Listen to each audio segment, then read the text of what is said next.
uma ótima noite para você que acompanha a nossa programação. Seja muito bem-vindo a mais uma edição do Vejam Só, aquele que, sem dúvida nenhuma, é o melhor debate teológico da televisão brasileira, e é sempre um privilégio dividir esse momento com você que nos acompanha, que curte o programa e que participa da nossa produção, da nossa construção. E é esse chamado que eu faço sempre no início dos programas. Vem contribuir, vem participar, vem pensar junto com o Vejam Só. Tá bom? Antes de colocar aí o tema, apresentar nosso convidado, já deixo aqui minha rede social. Chega lá no Instagram, @zeca_pereira, mais uma plataforma aí para a gente poder interagir, conversar. Já deixo o meu agradecimento aqui, recebo muito carinho dos nossos telespectadores. Aliás, quero começar o programa de hoje mandando um abraço para o seu Aparecido. Vindo gravar o programa, né? Encontrei ele no metrô, ele e a esposa, foi super carinhoso comigo. Obrigado, viu, meu irmão, pelo carinho. Um grande abraço aí e espero que o programa de hoje seja bênção também na sua vida, assim como você mencionou das outras programações do Vejam Só, tá bom? Depois eu coloco aí também as redes sociais do programa para você interagir e participar. Mas deixa eu já apresentar aqui a nossa turma e hoje nós vamos ter um programa um pouquinho diferente, mas a ideia sempre é levar até você muito conhecimento e reflexão. E para me ajudar na condução do programa de hoje, nós recebemos aqui nos nossos estúdios, ele que é um amigo, um parceiro do Vejam Só, o professor e doutor Marcos Eberlin.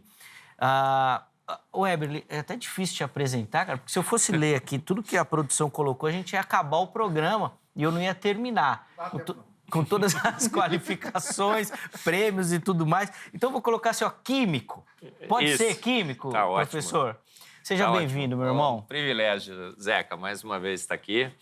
E hoje farei o papel dos crentes aqui. Defenderei os crentes. Defenderei, portanto, os ateus. Aqueles que têm uma fé que é inabalável. Vou tentar, né? Vai ser difícil, hein? Tarefa quase que impossível. E você daqui a pouco vai entender o porquê que é essa fé inabalável. Ô, Eberlin, antes até da gente começar, eu queria só pedir para você falar uma das suas facetas, porque além de um estudioso, de um cientista super renomado e premiado também, o irmão é um baita de um apresentador também. Fala um pouquinho lá do seu programa lá na IPP-TV, até para o pessoal que nos assiste e quer conhecer mais sobre o assunto fé e ciência, poder acompanhar também. Zeca, nós temos a melhor ciência, temos a melhor filosofia e a melhor teologia. E discutindo ciência com o Marcos Eberlin faz essa mistura de boa teologia, boa ciência e boa filosofia.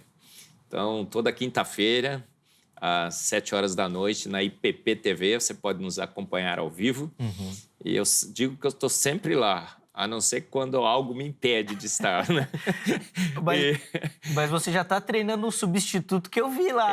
Você viu lá eu vi, Pentelinho? Muito legal. Outro dia ele falou assim, pai, precisa mudar o nome do programa. Eu falei, filho, qual é? Podia deixar de ser Discutindo Ciência com Marcos Eberlin, poderia ser Discutindo Ciência com os Eberlins. Olha aí, a família tá boa. se achando já, hein? Tá demais. Ele sempre leva um bonequinho lá para participar. Não, parabéns, viu, Eberlin? É o Godzilla. Eu acho que assim, deixou lá os tentilhões nas ilhas de Galápagos e, segundo a evolução, teria que virar um Godzilla, né? Mas só tem tentilhão lá mesmo, viu? Não virou nada. Nada. Né? Não virou nada. Vale muito a pena. Fica aqui a nossa indicação também. Acompanha o trabalho do Eberlin, não só lá na IPP TV, com o programa, mas na sociedade também, né, do design inteligente. Bom, o Eberlin tem nos podcasts por aí, você encontra o Eberlin, tem muita coisa. E o nosso convidado hoje estará lá comigo, viu? 2 programas. Vamos falar sobre um update do James Webb, que destruiu o Big Bang. Destruiu, gente, o Big Bang, tá? Agora, quem crê no Big Bang parece que crê em loucuras. Não é bem o que estão falando por aí, viu, gente? E vamos fazer um upgrade também do tecido mole em dinossauro, aquela grande explosão atômica que caiu no colo de Darwin. Descobrimos tecido mole em dinossauro e o seu convidado, o nosso convidado, né? Eu não quero anunciá-lo, ele estará lá com a gente em 2 programas. Nós vamos apresentá-lo agora, mas você falou do James Webb e é impossível não lembrar do saudoso professor Adalto Lourenço, né? Que na última participação aqui no Vejam Só, a gente estava na expectativa da divulgação das primeiras imagens e tudo mais. e foi comprovado, né, a partir disso também, muito daquilo que ele defendeu, que ele pregou, que ele estudou também. Fica aqui também o nosso abraço à família. O Zeca, o professor Adalto Lourenço, antes de saírem as imagens, ele disse: as imagens mostrarão um universo completo, complexo e plenamente funcional. Ele acertou nas 3. Foi perfeita a previsão que ele fez. Por que ele acertou? Ele usou a palavra de Deus como o seu guia. Futurologia se faz com a Bíblia na mão. Exatamente. Porque ele falou e tudo se fez. Ele ordenou e de pronto tudo foi criado. Então, a foto mostrará um universo completo, complexo e plenamente funcional. Bingo! O professor Adalto Lourenço venceu. Acertou, foi lá. Boa. Obrigado de novo pelo carinho. Professor, a gente sabe da sua agenda, da correria. É sempre uma satisfação recebê-lo aqui no programa. E hoje, para nos ajudar a entrevistar, a conversar, aprender um pouquinho também sobre o trabalho do professor João Paulo Reis Braga, que gentilmente aceitou o nosso convite, está aqui no Vejam Só. Professor João Paulo, primeiro, obrigado por aceitar o nosso convite, é um prazer recebê-lo e conhecê-lo também. Eu que estou aqui aprendendo um pouquinho também com a leitura do livro. Seja muito bem-vindo, uma ótima noite, meu irmão. Grato, começar agradecendo aqui o convite, agradecendo a indicação do professor Marcos também. E essa oportunidade de falar do meu trabalho aqui no Vejam Só. Eu só queria fazer um parêntese do Marcos. Eu ia dizer assim, Marcos, é químico. Eu diria que é o químico, né? Não, sem dúvida, sem dúvida. Você sabe que uma vez na minha live, fazendo esse parênteses, pessoal, eu inventei de abrir o currículo do professor Marcos Eberlin. E acabou a live. Pois é, eu passei 20 minutos lá só descendo o scroll e o negócio não acabava. Mas eu digo, deixa pra lá.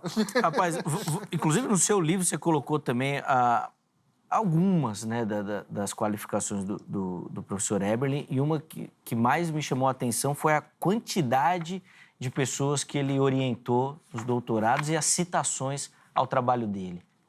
Acho que o que mostra a qualidade do trabalho, Sim. Afinal de contas. Se não é bom, ninguém vai citar, né? Pelo que eu me lembro, né, professor Marcos, são mais de 1.200 artigos, com mais de 35 mil citações. Isso. É uma coisa assim, eu dizia a ele, com esse currículo aí, eu nem falava nada, eu só apresentava meu currículo e todo mundo calha a boca. Deveria ser, né? Mas não é, né? Ainda tem uma turma ainda que quer.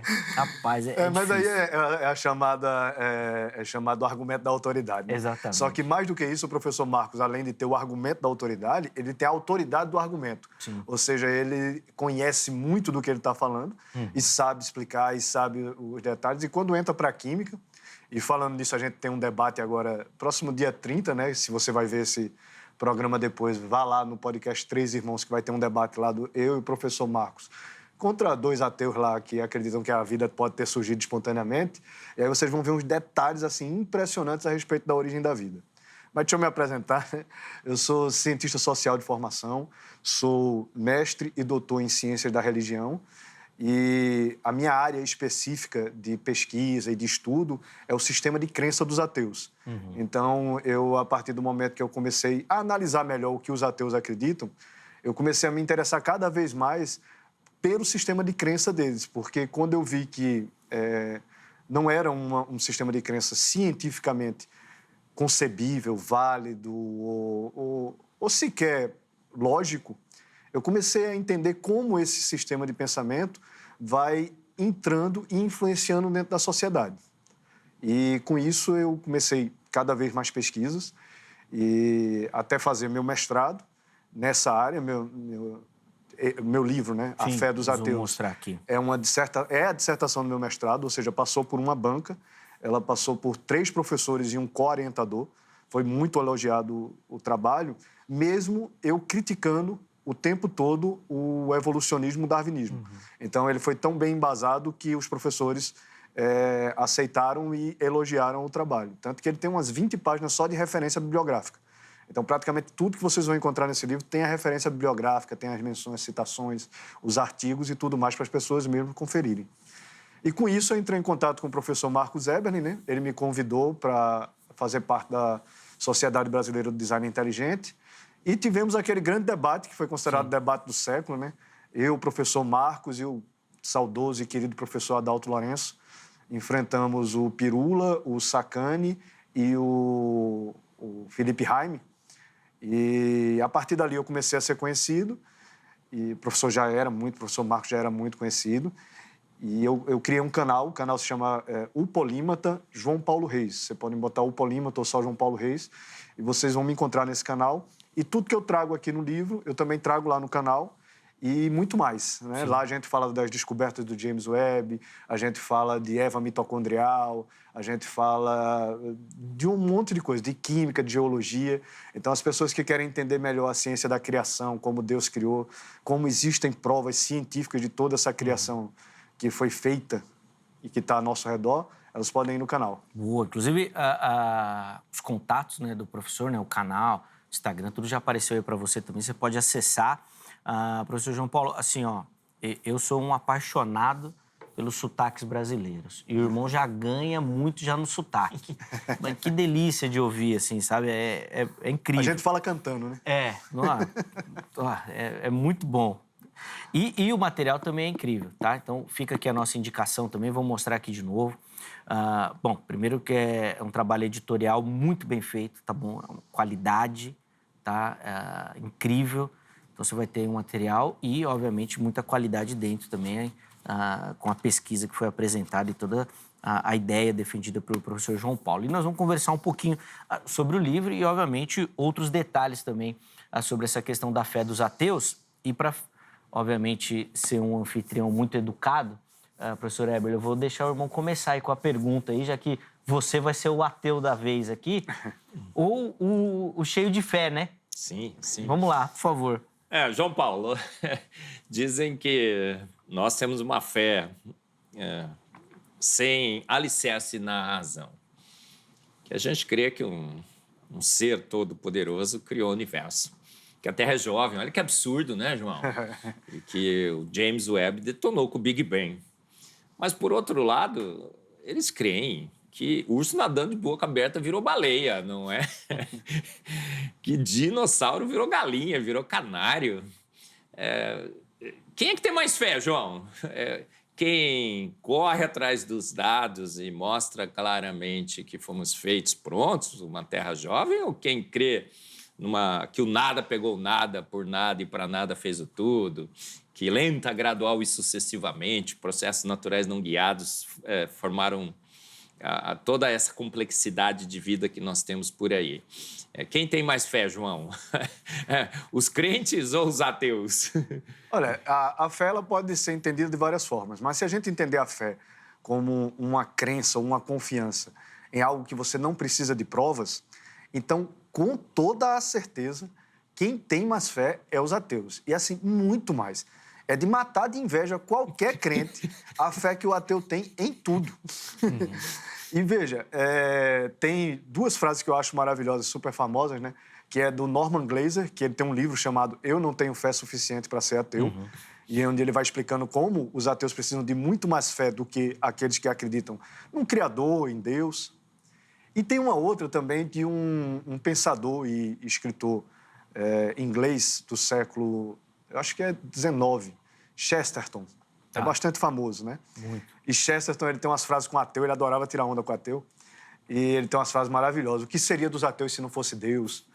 Mas a frase que eu mais gosto dele é que ele diz assim que o ateísmo é o mais ousado de todos os dogmas, porque é uma negação universal.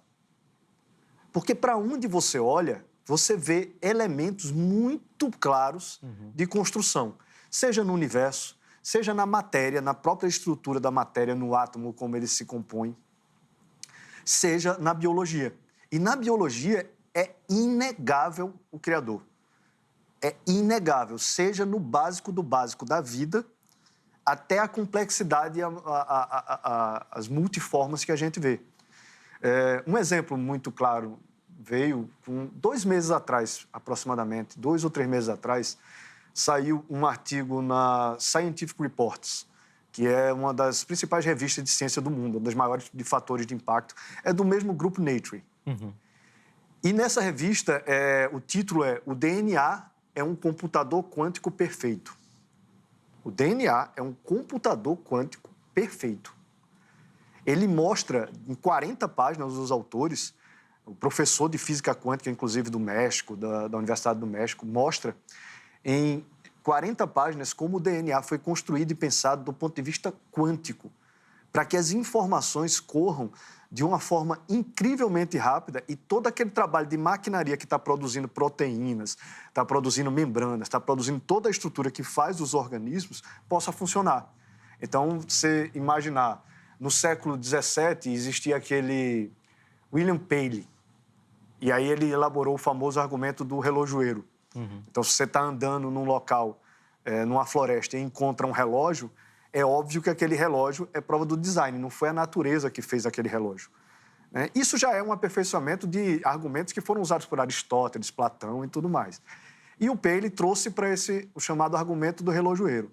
Agora, imagine você estar andando numa floresta e você encontra um computador quântico que é capaz de fazer contas. Para quem não conhece, assim, um computador quântico, ele tem uma velocidade tão extraordinária que, se você comparar ele com um supercomputador, o supercomputador, uma determinada tarefa que eles colocaram, comparando o supercomputador com o computador da Google, o Sycamore, que é o computador quântico. E o supercomputador para fazer aquela tarefa, ele demoraria 10 mil anos. O Sycamore fez em 200 segundos. Por quê? Porque o supercomputador consegue estar os dois estados ao mesmo tempo. Não é só 0 e 1. Ele pode ser 0, 1, 0 ou 1 ou 0, 1, os dois ao mesmo tempo. Então, ele consegue fazer as contas simultaneamente. E o nosso DNA é isso. Então, se você pergunta... Outro dia entrou um ateu na minha live e ele querendo me convencer da crença dele, né? Aí eu fiz essa pergunta para ele. O senhor realmente é capaz de acreditar que um computador quântico perfeito, porque as estruturas são perfeitas, surgiu espontaneamente? Ele se converteu na hora, virou politeísta. Bom, não acredito no seu Deus, acredito em outro. Pode acreditar no que você quiser, meu amigo. Sim, agora o computador foi fabricado. Sim. E qual a conclusão do artigo, João? E a conclusão, está escrito no artigo, né? A conclusão do artigo é: Deus criou o computador quântico perfeito. Está escrito isso no artigo. Por quê? Porque a gente está falando de um nível tão alto de tecnologia e num sistema atômico que quem construiu aquele computador tem que ter controle sobre os átomos, sobre a estrutura, controle e conhecimento para poder produzir aquilo, para poder as informações correrem livres e a gente poder ter a vida. É algo incrível, é extraordinário e é inegável que existe um construtor, um criador por trás disso. Sim. Agora, João Paulo, é interessante a gente pensar, e no seu livro você trabalha muito bem isso, que nem sempre foi assim, né? A questão da fé dos ateus talvez seja até uma questão recente, uma construção recente que dominou a nossa academia. Acho que depois a gente pode colocar algumas ideias do porquê isso aconteceu, mas a fé, a religião, a ciência, as grandes descobertas, elas sempre caminharam de mãos dadas e o irmão trabalha essa questão. Eu queria que falasse um pouquinho para a gente dessa mudança aí do paradigma aí, por que hoje essa batalha e por que os ateus desenvolveram tanto essa ideia. Exatamente, assim, eu quando comecei a pesquisar o sistema de crença dos ateus, eu também quis pesquisar a origem das coisas. Então, ateísmo, ele existe e é falado sobre ele, pelo menos desde a Grécia Antiga. Platão tinha uma raiva de ateu arretada também, propunha até leis contra o ateísmo, que o Platão dizia que era como um câncer dentro da sociedade, o ateísmo. Vai contaminando principalmente os jovens. E Platão está certo até hoje. 2.400 anos depois, a gente está vendo isso muito claramente. Mas o ateísmo sempre foi tratado como uma coisa muito ridícula. Por quê? Porque, como os gregos diziam, eles viam arte em volta deles. Eles viam uma coisa fabricada, viam uma coisa pensada, viam uma coisa que se encaixa uma coisa com a outra. E o ateísmo, pelo menos até o século XVII, XVIII, ele era literalmente deixado de lado por não ter nenhum tipo de base argumentativa nem científica. É só a crença das pessoas. Como dizia o Arthur Eddington, era coisa de péssimo filósofo. Ateísmo era coisa reservada para péssimos filósofos. Só que com o século XVII, com Nicolau Steno, ele começou de onde vem aquela história de sobreposição de camadas. E de onde vem a história de que a Terra tem milhões e centenas de milhões de anos. E com isso as pessoas começaram a imaginar que as coisas poderiam ter acontecido por acaso. E aí, no século XIX, a ideia de que uma espécie poderia se transformar em outra já corria na sociedade. E depois do livro de Darwin, A Origem das Espécies em 1859, se tornou rapidamente hegemônica na academia. Então, as pessoas passaram a acreditar naquilo como sendo uma verdade hegemônica e, a partir dali, fazerem as pesquisas com aquele olhar, com aquela cosmovisão.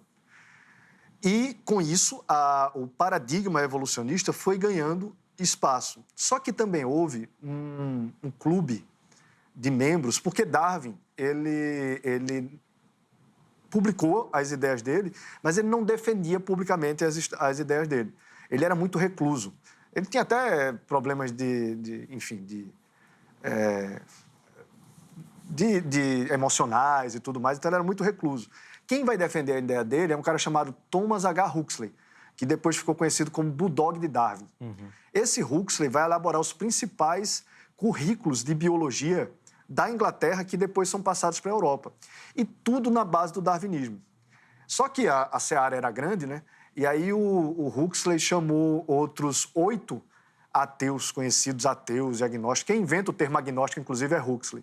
Para não dizer que era ateu, porque o agnóstico é o ateu envergonhado, né? Sim. Aí o Huxley inventa esse termo justamente para não dizer que é ateu e não ter que explicar a origem das coisas. E aí ele chama 8 desses caras de ateus, de agnósticos, para difundir o darwinismo dentro das outras ciências, dentro da química, da física, das outras áreas. E com isso o darwinismo se torna politicamente hegemônico. Ele dizia, inclusive, o Huxley, literalmente, que ele queria expulsar os padres, os crentes, né, os supersticiosos, e as mulheres da ciência. E as mulheres, tá, ateus? E com isso, o darwinismo ganhou um espaço tão grande, uma força tão grande, que ele tornou-se não só hegemônico, como a única teoria que é aceita academicamente. Sim.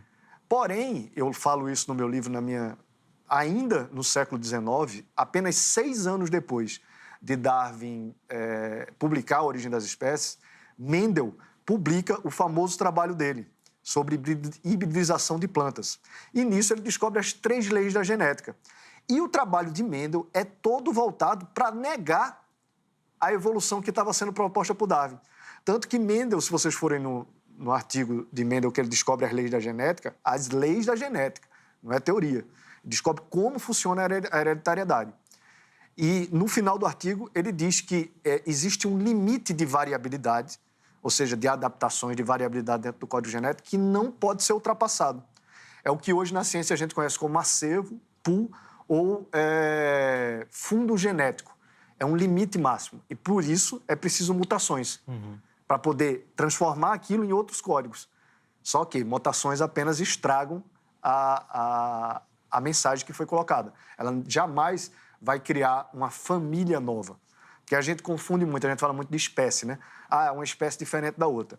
Mas, dentro da taxonomia, você tem ordem, e aí nós, seres humanos, lêmures e símios, macacos de uma forma geral, são primatas. De fato, a gente é primata, na ordem. Mas aí você desce um nível, você vai para as famílias. E cada família, geneticamente, na taxonomia, ela é separada pelo seu genoma. Foi isso que Mendel mostrou e a ciência de lá para cá só fez comprovar isso. Aí é onde eu entro na segunda parte do meu livro, que eu vou pegar as evidências genéticas que desmentem Darwin. E desde Mendel, a genética vem desmentindo Darwin. Pense o que você pensar. Eu vou trabalhar, por exemplo, a famosa evolução das bactérias, mostrar que não acontece isso. As bactérias não evoluem. A resistência que elas criam a antibiótico é com defeitos que elas criam nelas mesmas, com perda de material genético, ou seja, ela não está ganhando nada novo. Está perdendo. Vou trabalhar o mito da proximidade entre homens e macacos, que homens e macacos teriam 99%, 98% de semelhança. Isso é um mito, isso não é verdade. O professor Marcos mesmo estava falando de um artigo agora, né, professor, de uma pesquisa que vocês fizeram, que encontraram 33% de semelhança só, não foi? Da questão das proteínas, de como as proteínas são fabricadas e como elas se comportam dentro do organismo. Então, esse dado de semelhança, ele é muito variável de acordo com o que tu pegar como o parâmetro. Né? Então, nesse sentido, a gente é tão semelhante a símios, a macacos, como somos a vermes, a galinhas, a gatos, que a gente teria 80% de semelhança com gato, 79% de semelhança com vaca. Somos mais semelhantes com os porcos, não é? Porcos até são mais semelhantes. Né? Então, eu vou trabalhar esse mito, vou trabalhar o mito da biogênese, né? Que é a crença de que a vida poderia ter surgido espontaneamente, que é literalmente um mito. É tratado como um mito dentro da ciência. Eles mesmos já não têm mais essa esperança. E vamos fazer um debate, eu e o professor agora, mostrando assim, um pouquinho só do que não consegue ser explicado. Porque se a gente fosse mostrar tudo, a gente levaria dias para mostrar a complexidade que existe em cada coisinha da vida e que não poderia ter surgido espontaneamente. E vou trabalhar a questão das mutações benéficas, que as pessoas acreditam que mutações podem trazer alguma coisa benéfica. A única pessoas que tiveram mutações benéficas deve ter sido os X-Men. De resto, você não tem mutação benéfica em lugar nenhum. E só aqueles que foram pro lado bom, né? E pro lado do bem, força, né? Teve uns que não foram. Os do Xavier. O Godzilla também, né? O Godzilla sofreu mutações benéficas, né? Ficou forte, né? Gospe fogo. Um detalhe, né, meu professor. Ontem teve um podcast lá no Inteligência Limitada com o Sacani e um cabeludo lá, que eu sempre esqueço o nome dele. E aí teve uma hora que o cabeludo lá, o biólogo, ele... Não é o Pirula, não, é outro cabeludo galego aí. Aí o biólogo disse assim, na extinção dos dinossauros, há 66 milhões de anos, só sobraram animais com menos de 25 quilos. Só sobraram animais com menos de 25 quilos. Quem tava lá pesando pois isso? Aí tem uma hora que ele diz assim, e um bichinho desse tamanho, assim, bem pequenininho, virou o maior animal que a gente conhece, a baleia azul. É mesmo? E como foi isso? Ninguém sabe explicar. E nem tem como. É uma crença. Posso falar sobre essa crença? Claro, eu estou aqui, né? Gente, é a crença, a fé dos ateus. É essa fé aí que o João acaba de detalhar. Uma fé em eventos no passado, em pensamentos esperançosos, né? Desejos esperançosos, né? Eu tenho um desejo esperançoso que caiu um meteoro, extinguiu os dinossauros e sobrou um bicho lá. E eu acho que só sobrou bicho com 25 quilos, gente. É assim, ilusões, delírios sobre eventos que ocorreram no passado, sobre os quais a gente não tem nenhuma evidência experimental na ciência do aqui e agora. Pior, tudo refuta isso. Agora, a nossa fé, a nossa esperança de que um grande Deus, um designer fez todas as coisas, baseado na ciência do aqui e agora, a ciência que a gente está indo no laboratório fazer. São dados os mais recentes, são fotos do James Webb, é o genoma humano. É lá a semelhança genética entre chimpanzés e humanos, a semelhança proteômica, o nosso laboratório acaba de publicar A falta de artigo. semelhança, né? Olha, o artigo foi publicado, já saiu num grande congresso nos Estados Unidos. A gente está publicando agora o artigo definitivo numa revista científica de grande impacto. Comparamos o proteoma dos chimpanzés e humanos. Sabe quanto que deu de semelhança, Zeca?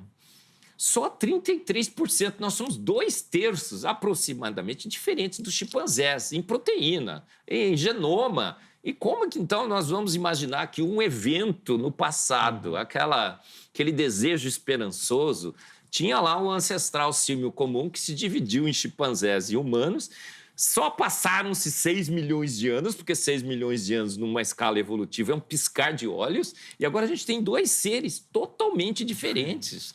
Chimpanzé e humano, a gente olha, o nosso cérebro é 4 vezes maior, nós somos 2 vezes mais altos, a gente vive 2, 3 vezes mais que os chimpanzés, a gente transpira pela pele, não transpira pelos pelos. A nossa capacidade cognitiva é ordens e ordens e ordens de grandeza superior aos dos chimpanzés. Ciência do aqui e agora que refuta esses desejos esperançosos, dessa fé totalmente... Eu digo que eu não tenho a fé que os ateus têm, é um tipo diferente de fé, não é, João?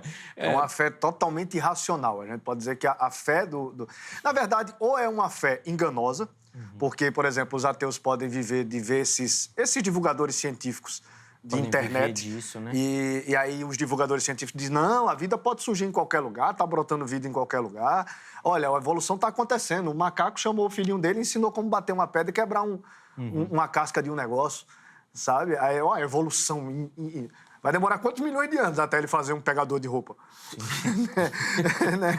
Porque, teoricamente, eles são tão antigos quanto nós. Não é isso? E, feito o professor falou, matematicamente, é uma fé tão irracional que matematicamente já foi provado que não há tempo suficiente para a construção do nosso genoma ter acontecido aleatoriamente. Não, isso é matemática, isso não tem como ter acontecido. O professor, por exemplo, falou do dado oficial que os seres humanos, os primeiros hominídeos, teriam surgido há 6 milhões de anos. Mas se você for pegar a Lucy, que eles dizem que faz parte da nossa evolução, que é um macaco, que é uma símia ainda, um chimpanzé, para ser mais exato, é um chimpanzé e está há 3 milhões de anos. Então, você tem um tempo muito curto para que essas mutações consigam transformar um genoma em outro. E mesmo que tivesse bilhões de anos, esse fato não aconteceria porque o nosso código, isso já foi provado por artigo também, tem padrão matemático. Em cada genoma, cada família, existe um padrão matemático nos códigos. Foi provado até pelo pessoal da USP. Foi publicado na Scientific Reports também. Então, existe um padrão matemático que não pode, de maneira nenhuma, ter surgido de forma aleatória. Eles colocam isso, inclusive. O genoma, ele tem uma ordem. Ele não é aleatório. Eles colocam isso, os autores. Então, se não é aleatório, é impossível que não tenha sido construído. Professor, o que me chama a atenção, obviamente que eu sou completamente leigo assim, das questões científicas, como vocês colocam aqui, mas o que me chama a atenção é a distância... Era completamente, né, Zé? Agora você já aprendeu um pouquinho aqui. Eu dou alguns pitacos. Mas o que me chama a atenção é a distância que a gente tem disso, principalmente do sistema curricular mais básico. Então, você fala assim, lá na USP eles já aprovaram, já saiu um artigo dentro dos laboratórios, os cientistas já falam disso. Mas se a gente vai descendo nessa pirâmide, eu já fico meio assim dentro das nossas academias, ensino superior, por exemplo. Já não sei o alcance que isso tem dentro do ensino superior. Mas se a gente vai para o ensino médio, some. Se a gente vai para o ensino básico, fundamental, aí que ninguém nem fala. Até porque, talvez, ludicamente, aquelas imagens e tal, é isso que tem. Por que essas descobertas não entram realmente na academia, no sistema? Excelente pergunta. É onde entra a terceira parte do meu livro. Porque se vocês forem ver o livro e a minha dissertação de uma forma geral, o meu estudo, foi dividido em 3 partes. Então, como foi que o darwinismo se tornou hegemônico? É a primeira parte. E aí eu vou analisar essa questão dos cientistas, vou analisar o Clube X, vou analisar 2 livros que se tornaram super popular, que é de onde vem se espalhar de que os religiosos acreditavam em terra plana. Porque isso não existia. Religiosos não acreditavam em terra plana. Há muito tempo os religiosos sabem que a Terra é esférica. Você não vê isso nos textos de 17, do século XVII, século XVIII, você não vê nada disso. Isso foi literalmente criado em 2 livros, de Edwin White e John Draper. Eles fizeram 2 livros super famosos, colocando a ciência e a religião como opostos. E aí eles criaram e incentivaram esse mito da Terra plana. O que é que acontece? Nessa primeira parte eu analisei esse histórico de como o darwinismo se tornou hegemônico. Na segunda parte, quando eu entrei em Mendel, que eu vi que Mendel, já desde Mendel, se provou que o darwinismo estava errado. Veja, 6 anos depois de Darwin apresentar a origem das espécies, ele foi provado errado. Só que as pessoas ignoraram ele. Ignoraram Mendel. Tanto que Mendel só vai ser redescoberto no início do século XIX. E aí eles tentam casar Mendel com Darwin e criam a chamada neodarwinismo, né? Que não bate, que não casa, porque mutação não cria nenhum código. Aí eu fiquei pensando, né? Eu digo, rapaz, foi tão fácil descobrir como o darwinismo se tornou hegemônico, mesmo sem provas. O próprio Darwin escreve isso na Origem das Espécies, que ele não tem provas do que ele está dizendo. E até hoje não se tem. Foi tão fácil descobrir isso. Foi tão fácil descobrir que a genética desmente a evolução. Então, por que é que a evolução continua sendo ensinada como um paradigma incontestável?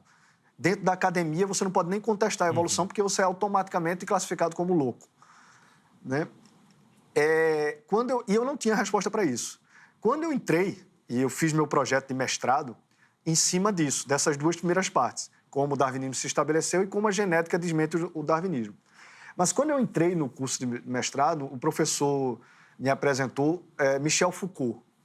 Michel Foucault é um dos maiores filósofos que a gente já teve, do século XX, ateu, inclusive, e que escreveu um livro em 1970 chamado A Ordem do Discurso, que, na verdade, não é nem um livro, é uma palestra que ele ia dar, que foi transformada num livro fininho. Vocês conseguem ver a ordem do discurso. Nesse livro, Foucault diz que existe um sistema de controle social sobre os discursos.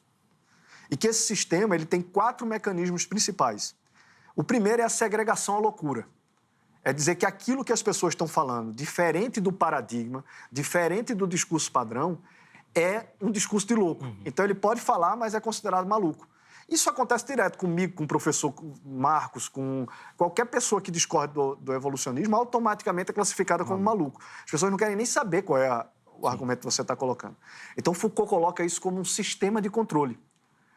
Eu mostro que, por exemplo, existem dados históricos que o trabalho de Mendel, quando ele apresentou as leis da genética, da hereditariedade, e descobriu a genética, né, foi tratado com desdém. As pessoas davam gargalhada da cara dele, porque elas estavam querendo a coisa da evolução. Entendeu? Um outro sistema de controle seria a rarefação do discurso. Rarefeito é você tirar o peso de alguma coisa. Então, por exemplo, quando o professor Marcos fala, quando eu falo, quando pessoas falam contra o darwinismo, contra a evolução, contra as crenças naturalistas, automaticamente eles dizem que a gente está fazendo isso porque a gente é religioso, que a gente está querendo provar nossa fé, que a gente está querendo colocar religião nas escolas. Isso é uma forma de ataque que não vai no que a gente está dizendo, nos argumentos que a gente está dizendo, e está atacando a pessoa. Está entendendo? Então, é uma segunda forma de você controlar o discurso dele. O terceiro forma de controle é você controlar quem pode dizer o quê. Então, para você ter o lugar de fala, como é falado hoje em dia, você tem que ter o seu curso de graduação, o seu mestrado. Você só começa a publicar em artigo científico na hora que você tem doutorado, ou se você publicar junto com outro doutor. E para você chegar nisso, você tem que se encaixar dentro do padrão do que é verdadeiro. Como o próprio Foucault. Foucault fala de Mendel. Foucault vai falar assim que o que Mendel dizia estava correto, mas não estava no verdadeiro, que na época já era a evolução. Entendeu? Então, precisaram encaixar ele dentro do verdadeiro. Tanto que tem um capítulo que eu falo que é a mutação nas conclusões de Mendel. Porque Mendel concluiu contra Darwin e eles vão mutar isso e dizer que Mendel concordou com Darwin. Né? E, por último, você tem o chamado controle das disciplinas, do que pode e do que não pode ser ensinado, dentro da academia, dentro das colégios e tudo mais. E quem controla isso? As chamadas academias de ciência. Então, as academias de ciência, por terem sido todas formadas dentro desse padrão, dessa visão evolucionista, elas automaticamente rejeitam a teoria do design inteligente, por exemplo, sem analisar qualquer tipo de argumento que a gente coloca. Se você for buscar, por exemplo, artigos que falam de design inteligente e das pessoas criticando o design inteligente, eles em nenhum momento abordam as nossas alegações. É sempre uma questão pessoal. E aí você vai identificar esses 4 pilares. É chamando o cara de doido, é dizendo que ele está querendo colocar a religião dele no lugar da ciência, é dizendo que ele não tem lugar de fala, que ele não pode estar falando o que ele está falando, e é dizendo que as academias e os grupos de ciência, de uma forma geral, não concordam com ele. Mas os nossos argumentos não conseguem rebater nenhum.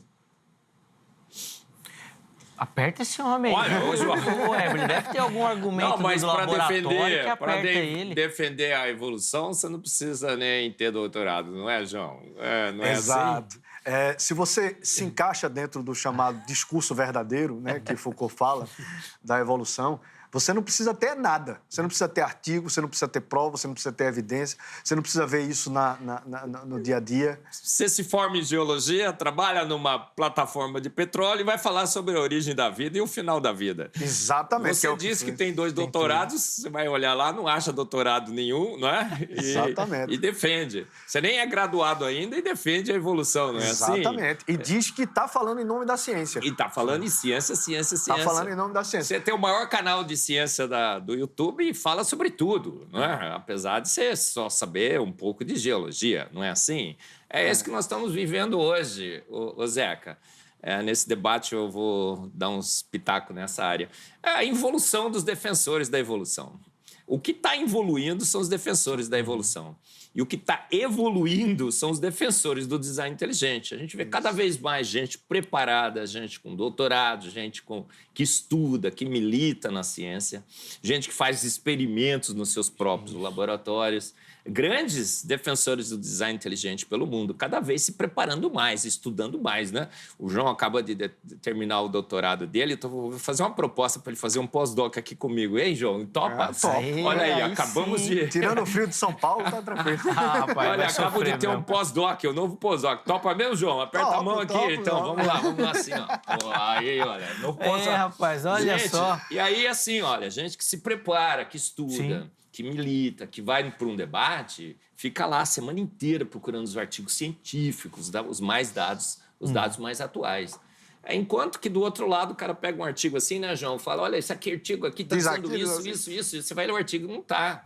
Mas por que acontece esse movimento? Porque a fé está tão enraizada na nossa cultura, na nossa ciência, que eu posso falar o que eu quiser que o pessoal vai acreditar. Exato. E ninguém vai me contestar. Por quê? Porque está dentro da verdade, né? Do que é verdadeiro. O que é verdadeiro hoje é evolução. Então eu posso falar o que eu quiser, eu não preciso ter qualificação nenhuma. Agora, quando o Marcos aqui vai falar... olha, veja bem, 1.200 artigos científicos. Não, sabe, que ele forçava as pessoas a colocarem seus nomes nos seus artigos. Eles falam isso por aí. Forçava a abrir meu laboratório para todo mundo. Era um trabalho, inclusive, extra, né? Porque quando você recebe uma pessoa para colaborar, você tem que entendê-la, você tem que compreendê-la, tem que ver qual é o seu problema. Eu resolveria meus problemas sozinhos, mas a gente abriu os laboratórios. Olha, o professor Marcos é isso, é aquilo. Os 4 pilares que o João colocou, eu sinto na minha vida todos os dias. Rarefação do discurso, o Marcos está querendo defender a sua fé. Não quero defender a boa ciência, gente. Não, a boa ciência que diz claramente que nós somos feitos prontos. Então é isso que tem mantido. Mas não contava com a nossa astúcia. Com conhecimento, aí é diferente. Mas ó, o programa, infelizmente, passa muito rápido. Incrível. E eu queria tocar em uma ferida aqui antes da gente chamar o intervalo. Porque a gente falou aqui da questão do discurso dentro da academia. E por mais que a gente não concorde e tal, eu acho que dá para até entender essa construção social que é feita. Agora, sabe uma coisa que me incomoda, professor João? Eu vou pedir o seu comentário e depois eu quero que o Eberlin fale também sobre isso. É a prevalência desse discurso dentro das nossas igrejas. E como é que a gente explica isso? Ainda hoje, muito cristão defendendo ou tentando adequar o discurso para defender essa teoria que parece que a cada vez que o laboratório é aberto, ela fica mais distante, mais longe. É exatamente assim, porque a gente é criado... Eu, por exemplo, vou lhe dar um exemplo. Eu não fui criado dentro da igreja. Eu não frequentava a igreja, não ouvia pastor, não ouvia padre, nem nada disso. Não fui criado. Mas, na escola, a gente é doutrinado. Olha, a evolução aconteceu assim, a coisa aconteceu assado. E é tanto doutrina que a gente tem que passar por provas, repetindo aquilo que a gente escutou. E aí da gente, se a gente não repetir do jeito que a gente escutou. Olha, aconteceu assim, Darwin descobriu isso, a evolução acontece, teve uma sopa prebiótica lá que a vida surgiu. Então, a gente é doutrinado literalmente nisso. E aí, quando eu comecei a entender... por exemplo, que a evolução não aconteceu com o professor Adalto Lourenço. Eu discutindo com amigos ateus, aí um disse, você tá parecendo o Adalto Lourenço. Eu disse, quem é esse?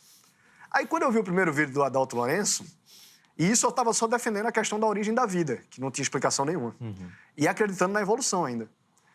Aí eu fui ver o primeiro vídeo do Adalto Lourenço, eu digo, rapaz, esse velhinho não tem a menor ideia do que está falando. É claro que a evolução está certa. Só que aí eu fui vendo o vídeo, eu digo, rapaz, se eu fosse debater com esse baixinho, ele ia dar um pau em mim de conhecimento que não estava no gibi. Aí comecei a ver cada vez mais. Aí o que é que acontece? No caso das igrejas, é uma tentativa de associar aquilo que ele crê com aquilo que os outros estão dizendo que é verdade e que ele crê que seja verdade. Nenhuma pessoa... Eu quando descobri, aí eu descobri que o professor Adalto estava certo, quando eu fui estudar mesmo, eu passei meses, assim, trabalhando de manhã, de tarde, de noite e entrando pela madrugada estudando. Até quando eu disse, meu Deus, realmente a evolução não aconteceu. Quando a ficha caiu mesmo, Eu juro a você, eu passei uma semana chocado comigo mesmo. Como é que eu tinha acreditado nisso durante a vida inteira e nunca tinha me questionado se isso aconteceu realmente? E assim acontece com as pessoas. E como elas querem que o discurso delas chegue mais longe, elas não querem ser tratadas como negacionistas, elas não querem que as pessoas tratem ela como louco, que é o mecanismo de controle, né? Os mecanismos de controle não querem sobre elas. E aí começam a alterar a própria religião. O próprio sistema de crença religioso deles começam a alterar para encaixar dentro daquilo que é ensinado para eles fora da religião. Como se aquilo realmente tivesse certo. Né? E viram uma verdade tão forte que a pessoa continua dizendo que acredita na Bíblia, mas altera tudo que ela diz.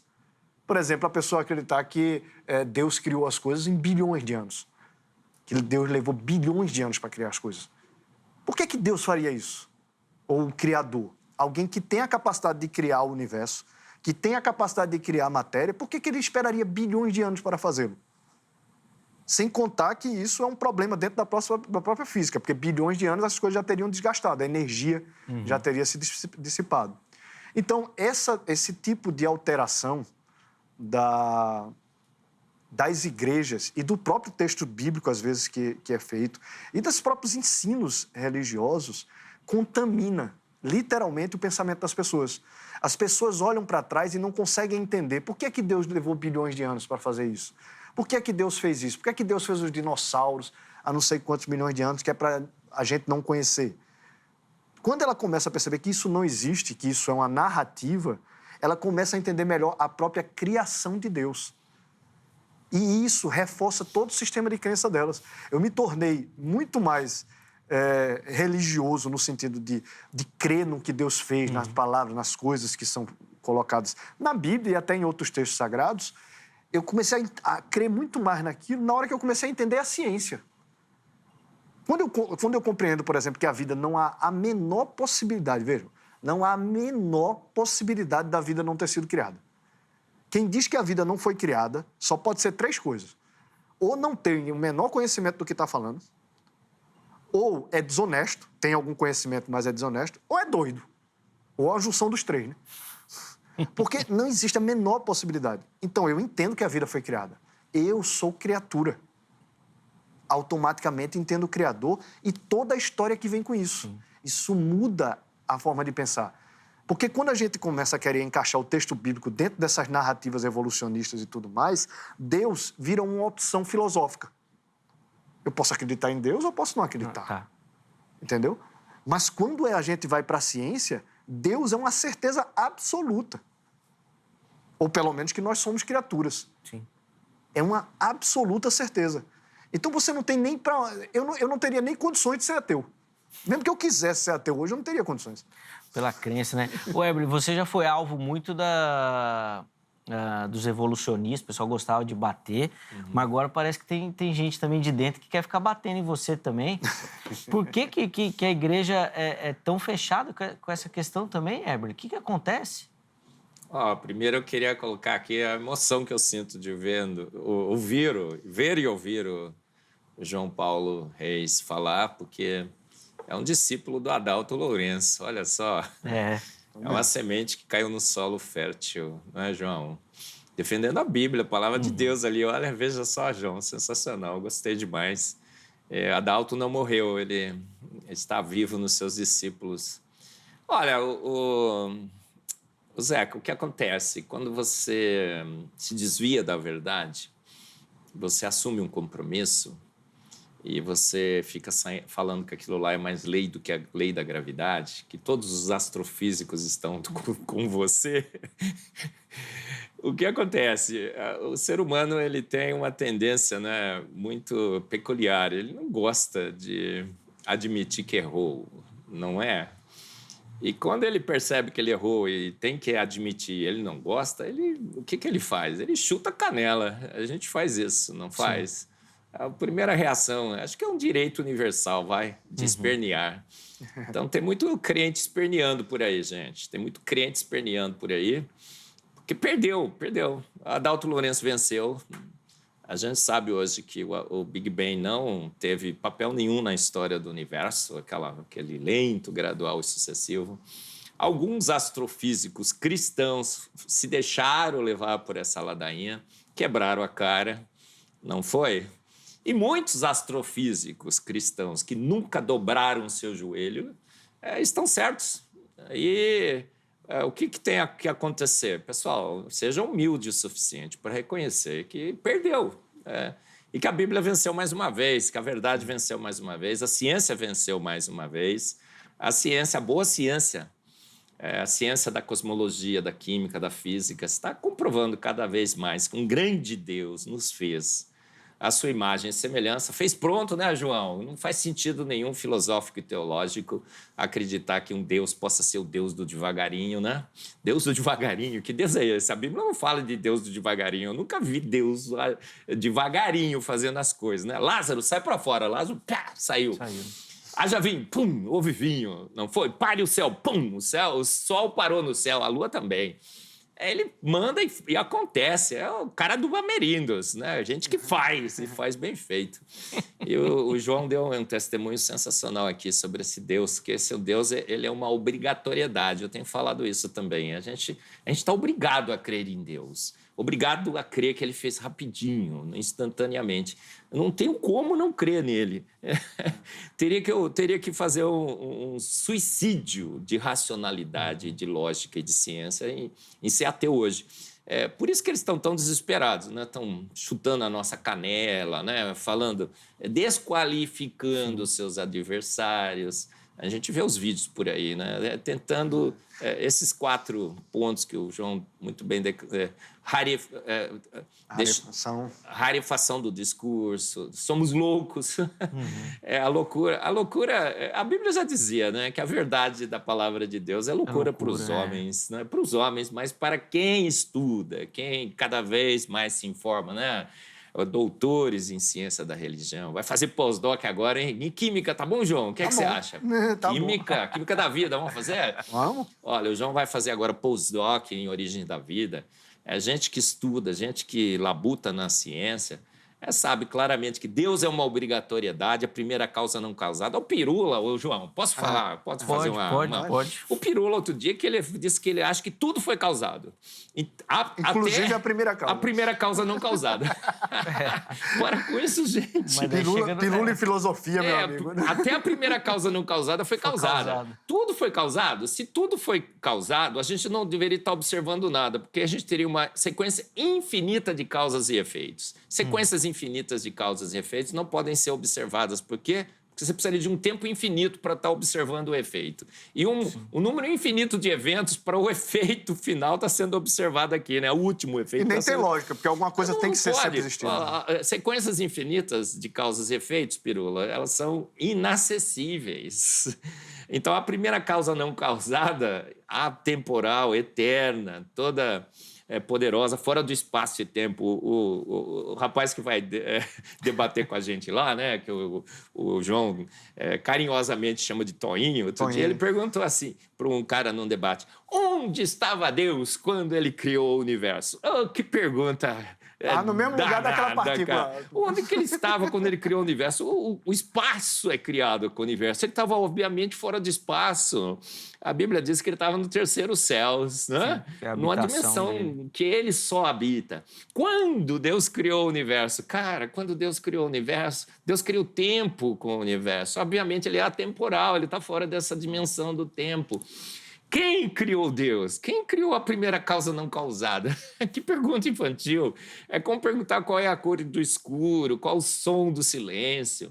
Deus é uma obrigatoriedade. Quem estuda lógica, filosofia e teologia, como o discípulo do Adalto Lourenço aqui, né? Dando um show, né, João? Sem dúvida. Se me permite 2 complementos. Claro. Por favor. O primeiro é o seguinte, como o professor falou, assim, os ataques que a gente sofre não vêm de qualquer um. Vem o principal divulgador científico hoje do país, se chama Sérgio Sacani. E estava outro dia construindo uma falácia, fez um programa inteirinho para construir uma falácia dizendo que eu pedi vídeo de estrela nascendo. E ele sabe que eu nunca pedi vídeo de estrela nascendo. Eu pedi um registro, que em algum momento alguma estrela tem que chegar aqui e a gente registrar, essa estrela nasceu. Só que isso nunca acontece. Isso nunca acontece. Porque a lei da segunda termodinâmica, a segunda lei da termodinâmica, diz que as coisas não se organizam por elas mesmas. Então não tem estrela pululando, aparecendo por aí. Elas foram criadas desde o início. E você ter esses divulgadores científicos como Pirula, Sacani, essas pessoas nos atacando como eles estão nos atacando, é algo que você vê o quanto a gente está incomodando, o quanto eles se sentem incomodados por esse tipo de observação tão clara. O Fred Hoyle dizia que era um absurdo de claro. Como é que isso não é uma dedução por si mesmo, a criação? E ele era ateu, o Fred Hoyle. E uma outra coisa importante... apelou para os ETs, né? Apela para os ETs. A panspermia. E uma coisa importante também é dizer assim, que quando a gente fala que não houve o Big Bang ou que o Big Bang morreu, não é que o universo não teve um começo. Não é que o universo não teve um começo, não foi criado. Porque agora os ateus estão apelando para isso. Você está dizendo que o Big Bang morreu porque o universo sempre existiu. Não, não é isso.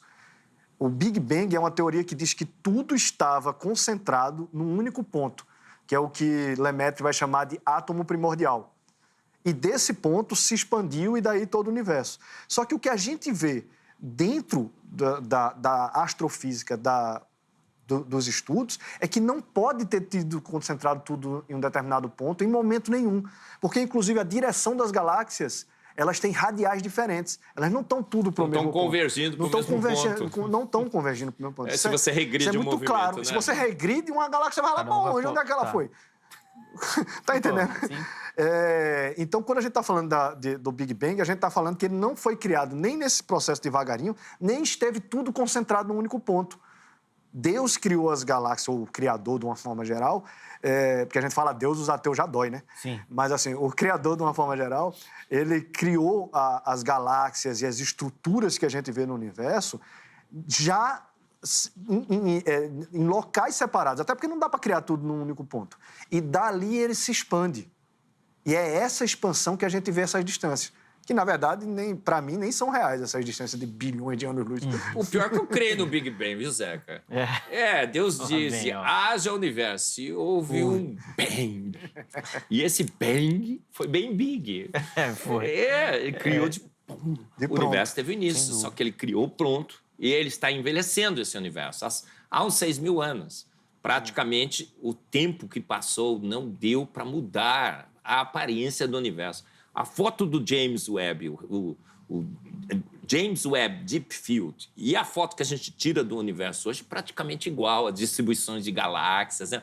O João vai fazer um upgrade das mais recentes descobertas do James Webb, mostram que o universo foi feito pronto e praticamente há pouco tempo. Você vê isso, por exemplo, o universo, como eu falei, nunca surge nenhuma nova estrela. Nunca. A luz de nenhuma nova estrela nunca chega à Terra. Mas supernovas chegam. E o que são supernovas? É a morte de uma estrela. É quando ela explode. Aquela energia chega à Terra em determinado momento. E a gente consegue medir. Por exemplo, você tem uma média só na Via Láctea de uma supernova a cada 30, 35 anos. Se você regride isso pelas quantidades de supernovas, você vai ter um universo criado há poucos milhares de anos atrás, pela quantidade de supernovas que estão acontecendo. Que é o fim, né? Que é o fim da estrela, que aí está de acordo com a segunda lei da termodinâmica. Agora, a estrela se juntar e começar uma reação atômica, isso não acontece de jeito nenhum. Mas eles falam assim, olha, demoraria milhões e milhões e milhões de anos para a gente observar isso. Gente, a ciência do aqui e agora, dos dados que a gente tem na nossa mão, mostra claramente que o universo foi feito pronto, a vida é jovem, um grande designer fez todas as coisas. Agora, o que eles apelam? Milhões e milhões e milhões e milhões de anos. A estrela se forma, por isso que a gente não observa agora. Sim, sempre jogando para o passado, né? E quando não tem a evidência agora, fala assim, encontraremos no futuro. Então, é a ciência do passado longínquo e do futuro bem distante. Distante, lá na frente. Enquanto que a ciência da agora, do laboratório, a gente está atolado, afogado, abarrotado de evidência. A gente está se divertindo, não está? Olha a foto do debate do século lá, os três de um lado, né, se divertindo, né, de boa, né? O João entra nas lives dele, né, sorrindo, divertido. As lives dos ateus, aqueles caras carrancudos, sério. Por quê? Porque perderam. Agora resta apenas o direito de espernear e chutar a canela dos adversários. E, João Paulo, você acha possível, nós vamos encerrar com essa para ir para o intervalo, finalmente um abraço da ciência com a religião, e de mostrar que, de fato, um não exclui o outro e que eles nunca deveriam ter se separado ou nunca se separaram e tentaram fazer isso, né? Eles, para responder de forma bem direta, nunca Nunca houve essa separação. Na realidade, na prática, nunca houve essa separação. Galileu, ele utilizava uma frase que já era utilizada pelos pensadores há muito tempo, de que existem 2 livros sagrados, que é o primeiro, a Bíblia, e o segundo livro é a própria natureza. Então, você estuda Deus por esses 2 livros, porque a natureza revela o Criador. Sim. Toda essa extraordinária, eu estudando agora a origem da vida, a complexidade assim que existe no átomo, na química, em cada detalhe que ele pensou para o DNA ser do jeito que ele é, o RNA ser do jeito que ele é, a informação correr do jeito que ela tem que correr, a extraordinária quantidade de soluções que ele já colocou para problemas que iam acontecer, que jamais a evolução ia fazer um negócio desse. Né? Por exemplo, vou dar um exemplo bem claro. O DNA, ele é uma fita dupla, não é isso? E aí você tem que abrir ele para poder copiar. Tem uma máquina que vai abrir ele. Só que quando você abre 2 negócios que estão enrolados, você gera tensão. Já viu 2 fios sendo desenrolados? Sim. Aí ele não começa a gerar uma tensão ali? Aí tem que vir uma outra máquina, cortar o DNA, girar ele e colar de novo. Se não fosse isso, você não teria nem como ler o DNA. Entendeu? Sim. Então, isso revela um grau de criação de extraordinário muito grande. E aí, quando você vê isso, você vê a grandiosidade de Deus.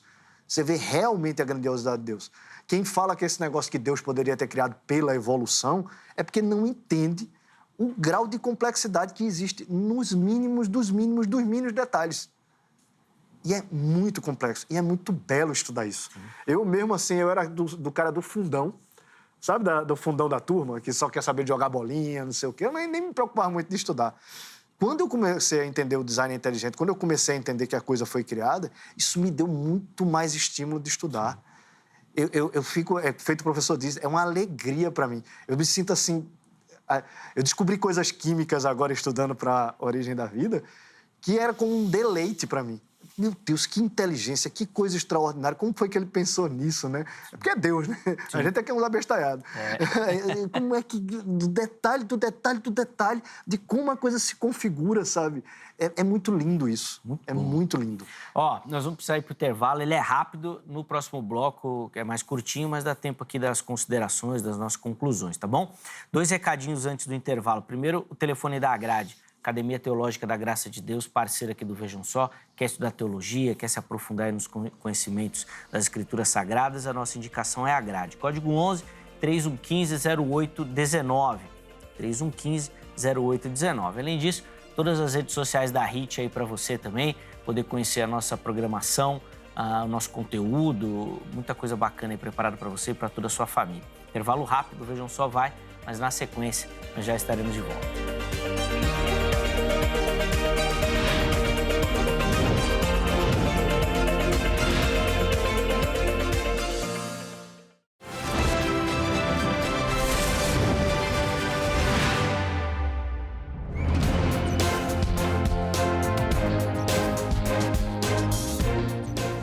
Muito bom, estamos de volta, intervalo rapidinho na nossa conversa.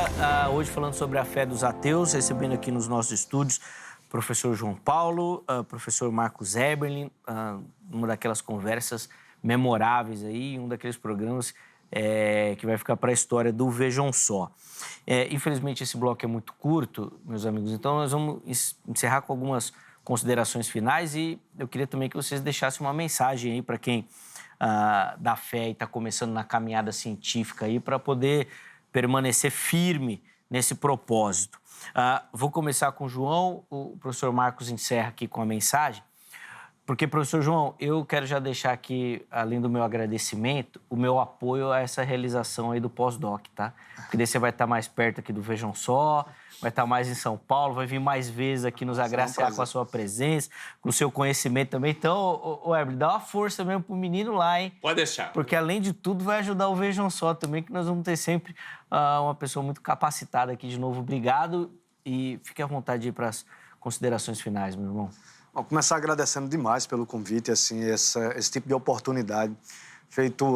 Eu falei para vocês dessa questão do mecanismo de controles, então o nosso discurso tem muito mais dificuldade de chegar às pessoas do que os discursos que são dentro dessa verdade, né? Como o professor falou, qualquer bobinho de segundo grau está por aí ensinando ciência na internet, sem ter conhecimento de coisa nenhuma, e as pessoas aceitam aquilo como uma verdade. Enquanto a gente tem uma dificuldade muito grande. E esse tipo de espaço é um espaço maravilhoso para a gente mostrar esse trabalho que a gente vem fazendo, vem desenvolvendo. Grato demais, novamente. E se tem uma mensagem final assim, que eu quero deixar, me lembrou até do que eu estava falando antes, de como eu me sinto realizado, como eu me sinto feliz quando eu descubro uma coisa nova. Porque pessoas, por exemplo, no congresso que teve do Design Inteligente, que a gente tem todo ano, eu fiquei muito feliz quando as pessoas me procuraram e disseram que elas começaram a ter vontade novamente de estudar, sabe?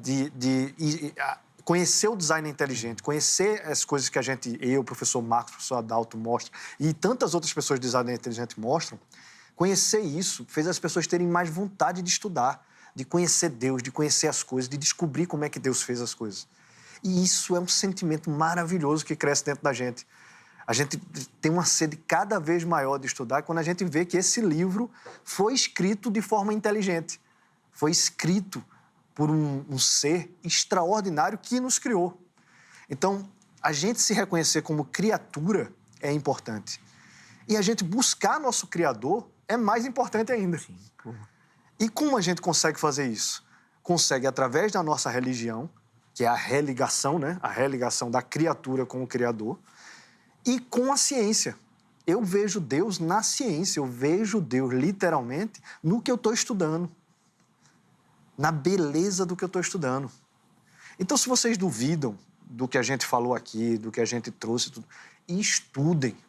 Mas não estudem buscando divulgadores científicos que não têm conhecimento do que estão falando. Estudem vocês mesmos, vão direto nos artigos. No começo, parece que você está lendo uma língua estrangeira. Você está lendo, sei lá, em grego. Mas depois você vai buscando os termos, o que cada coisa vai dizendo. Com o tempo, aquilo vai se tornando cada vez mais claro para você. E aí você começa a entender conceitos de uma forma geral. E não se limitem. Não se limitem, não diga, olha, o que é para você estudar é isso aqui. O que é para você repetir é isso aqui. Usem a cabeça para pensar, para poder entender como as coisas se encaixam, como as coisas fazem sentido. E se elas não estiverem fazendo sentido, busque mais conhecimento. Então, transformem isso num contato com Deus. Perfeito. A busca, eu sinto muito isso também no professor Marcos Eberlin, a busca pela ciência é a busca por Deus. E isso é maravilhoso. Sim, como isso nos aproxima também dele, né? Revela. Professor João Paulo, de novo, obrigado, viu? Grato Privilégio demais. recebê-lo aqui, conhecê-lo também, que Deus continue abençoando sua vida, sua caminhada. A Fé dos Ateus, ó, tá aqui. Então, se você quiser outras informações aí sobre o livro, ó, tá ali do lado, ó. Os contatos do professor João Paulo já apareceram e vão ficar salvos também lá no nosso perfil oficial do Instagram, o @programa Vejam Só. Só uma coisa, se inscrevam no canal também, tem um canal, procurem o Polímata João Paulo Reis, porque ali vocês vão estar recebendo atualizações o tempo todo, vocês vão estar recebendo atualizações do livro, vão estar recebendo atualizações dos debates que a gente está fazendo e das pesquisas que a gente está fazendo, o material.